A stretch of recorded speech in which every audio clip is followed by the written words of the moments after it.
بمجتمعنا العربي نحتاج المزيد من العطاء. شو كانت رسالة المشاهير لجميع أفراد المجتمع؟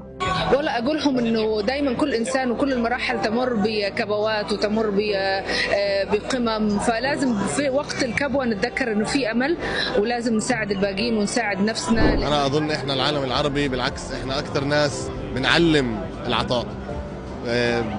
كرم الضيافة عندنا، عاداتنا وتقاليدنا، أسلوبنا في الحياة كله عبارة عن عطاء عطاء عطاء، فهي عبارة عن كوكب الأرض يطلع علينا إنه إحنا عم نعطي.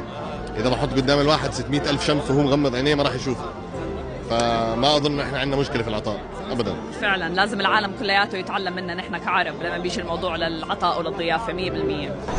تعاملوا بالإنسانية والفطرة البشرية، اتركوكم من الحقد والهم والغم، وركزوا على إنه كيف نحن نأسس جيل فعلياً قادم بيحب بعضه.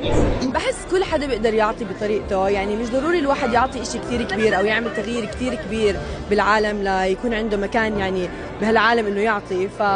أي إشي بسيط الواحد بيقدر يطلع منه هو رح يعني يغير بطريقة معينة، حتى لو كان صغير لو كان كبير بأي طريقة. بتمنى أنه كل الناس يكون تخصص جزء من حياتها للعطاء حتى على المستوى الصغير، يعني حتى لو بكلمة لو بمحبة.